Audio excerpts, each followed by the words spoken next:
Hi guys, so here on Rory here, co-founder of Sublime Trading, here with the daily update for the UK and US indices for Thursday the 11th of June. Okay guys, hope you're well. Right, let's get straight into the US markets, starting with the Nasdaq. We saw another new all-time high printed on the Nasdaq, as well as a break and a close above the major round number of 10,000. This is significant guys, it's the first time it's ever happened in its history. This is a very strong sign of a continuation of this bull trend that we are in. However, we have to be aware that when levels are broken, that there will be some kind of pullback in the market. We still haven't seen a retest of the high of February, so we are to expect a pullback on the Nasdaq at some point.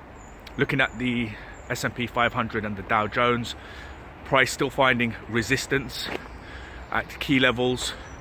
And looking at the S&P 500 mini, we are seeing further weakness today. We've seen a drop of around 3%, maybe a little bit more so far in the market since the start of the week. So what are we to expect? Well, we want to see price find an area of support, and we want to see the next breakout. This is not a bear market, this isn't a top, this isn't an environment where you want to be shorting the market.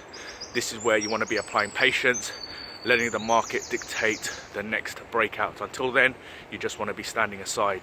The Nasdaq itself has moved around 4% to the upside since breaking through the previous all-time high of February.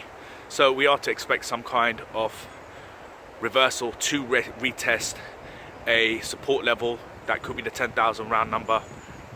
It could be the high of February. Ultimately, we need to let price dictate that.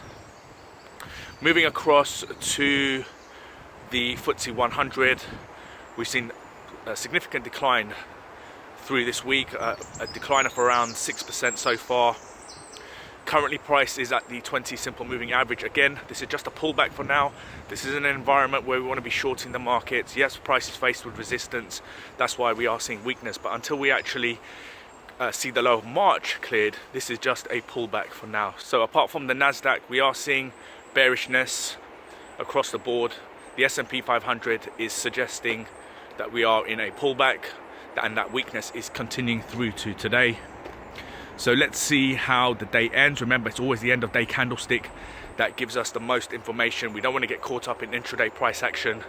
The candlestick could look very, very, very different by the end of the day. So patience needed. Let's see how today ends, and we'll have a much better idea of what we could expect through to tomorrow and the end of the week. So let's get into the charts, guys. So guys, if you're new to these daily updates, then I recommend starting with the recording that's pinned to the top of our Facebook page to get a good understanding of what I go through in these charts. As always, this is our 3-screen setup: monthly in the top left, weekly in the top right, and our daily chart down here across the bottom. Starting with the S&P 500 on the monthly time frame, we can see June is looking bullish, faced with immediate resistance, which is the high of last year, which we want to see cleared, and then price and then strength towards the current all-time high. On the weekly time frame, price above the 250 simple moving averages. If you come down to the daily time frame, price above all 3 moving averages. We can see the resistance that price is currently faced with, a little bit of bearishness coming in. Ultimately, we want to see a break and a close above the high of the 8th of June to suggest strength to the upside. If you look at the actual weakness of the downside, it's very little in terms of the strength we've seen since March. So this isn't an area where you want to be shorting. This is an environment where you want to be applying patience, waiting for the next breakout, and then for price to move towards that current all-time high. If we move across to the Nasdaq, starting with the monthly time frame, we can see June is looking very bullish. It's trading above the previous all-time high of February. We can see that in more detail on the weekly, price above the 250 simple moving averages, a good bull trend in play. And on the daily time frame, we can see that price is trading above the high of February. It's very much above all 3 moving averages. They're all angling up, confirming that we're in a bullish trend. And also, if I just open up the daily time frame, you can see that yesterday's bar gapped up and closed above the 10,000 round number. This is significant. So potentially now what we could see, either further strength to the upside or some kind of pullback. We haven't seen this area being retested as an area of support. So we could see price come back, retest it, and then a bounce back to the upside. Ultimately, we want to see how far this pullback comes in. There is likely to be a pullback. We can't expect price to just shoot off. The trend is made up of pullbacks. You can see that all the way up. The 20 simple moving average has been supporting the trend well, but we don't want to see price drop that far. We want to see price find an area of support, potentially as deep as this level here, and then a bounce back to the upside. So patience now to see how price moves going forward. If we move to the Dow Jones Monthly, is looking bullish for June so far, still trading below the high of last year.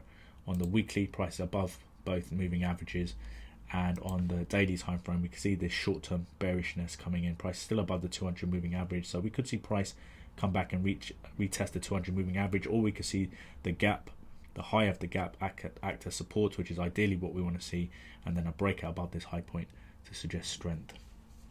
If we move to the S&P 500 mini, we can see that there is bearishness coming in. There's a wick to the top of June's candle, but remember, we're still very early on in the month. We're only 11 days into the month. This could look very different by the end of the month. On the weekly, price above both moving averages. We can see the bearishness this week, and if you come down to the daily time frame, we can see the pullback in play. So we're likely to see this happen through the rest of today, but of course we want the market to dictate that. Ultimately, what we're looking for is price to find an area of support and then a breakout above this high point to suggest strength to the upside. Moving across to the FTSE, starting with the monthly, we can see this move to the upside. Price found an area of resistance. We can see the bears coming in. We expect this battle at key levels of support and resistance. This isn't a trend reversal as yet. This isn't where you want to be picking a top and hoping for the market to start moving to the downside. This could just temporarily be a temporary battle between the bulls and the bears before a continuation to the upside. If we move across to the weekly time frame, price is below the 200 and the 50 simple moving average. We can see bullish week last week, bearish week so far this week. Again, this could look different by tomorrow, but we want to let price dictate that. If you come down to the daily time frame, price is below the 200 moving average. You can see this pullback now at the 20 simple moving average. We want to see price find support, so it could find support here. It could come to the 6,000 round number, find support, the 50 simple moving average. Ideally, really, we just want to see price find some kind of support and then a move back to the upside, a break and a close above the high of June to suggest strength to the 200 moving average. If we see these support levels broken, then we could potentially see weakness towards this support, which is the low of March. But for now, this is nothing more than a pullback in this bull trend to the upside. So this is really where we want to apply patience. We want price to dictate which direction it wants to head. Pullbacks are all part and parcel of the trend. For now, we want to apply a bit of patience, wait for the next breakout, and then potential further strength to the upside. Okay guys, that's me for today. Please like, comment and share. Let's get people understanding how to use these indices correctly to build a solid investment portfolio, and I will be back tomorrow for the final update of the week.